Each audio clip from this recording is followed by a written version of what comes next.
আজকে রান্না করব জ্যান্ত জ্যান্ত টাটকা কই মাছের পাতলা একটা ঝোল।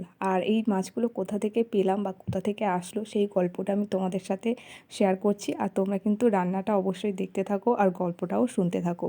এই যে এখন কয়েকদিন পর পর খুব বৃষ্টি হচ্ছে বর্ষার মতো, এই বৃষ্টিটা অবশ্যই সব জায়গাতেই হচ্ছে আর আমাদের এখানেও হচ্ছে। তো একদিন সন্ধ্যাবেলায় আমি, আমার বর, আমার শাশুড়ি মা তিনজনে আমাদের ঘরের বারান্দাতে বসে আছি।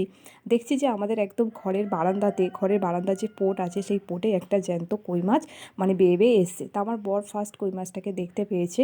আর বলে রাখি, আমাদের বাড়ির সাথে খালের যোগ আছে, আমাদের বাড়ির যে ড্রেনটা আছে সেই ড্রেনটা খালের সাথে যোগ রয়েছে।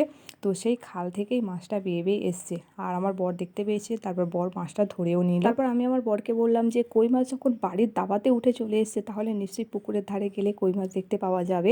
তো আমি আর আমার বর তখন প্রায় 8টা মতো বাজতে যায়, দুজনে মিলে লাইট নিয়ে গিয়ে দেখলাম যেখানে মানে পুকুরের যে মন থাকে মানে সেই ড্রেন মতো থাকে সেখানে কিন্তু বৃষ্টি হওয়ার পরে কই মাছ তার কান বেয়ে বেয়ে উপরের দিকে উঠে চলে আসে। তো বলা মাত্র সাথে সাথে দুজনে মিলে গিয়ে দেখলাম, হ্যাঁ সত্যিই তো, সেখানে দেখলাম যে কই মাছ মানে বেয়ে বেয়ে উঠে আসছে। মানে অনেক মাছ আবার উঠে এসছে আর পাশেই আবার মাঠ আছে আর অনেক মাছ মাঠে নেমেও গেছে। তো আমরা যাওয়ার সাথে সাথে প্রায় 5-6টা মতো মাছ আমরা কিন্তু ধরে নিয়েছি, ধরে নিয়ে তারপর বাড়িতে চলে এসেছি। তার সাথে সাথে দেখছি যে মাঠের চারিদিকে লাইট পড়ছে, মানে মাঠের চারিদিকে মানুষজন লাইট মেরে মেরে প্রচুর মাছ ধরাধরি করছে। আমরা তো বাড়ি থেকে বের হইনি, আর ওই মাছটা যদি নিজে থেকেই আমাদের ঘরের বাড়ির মধ্যে না আসতো তাহলে কিন্তু আমরা বাড়ি থেকে বেরও হতাম না আর মাছগুলো কিন্তু পাওয়া যেত না।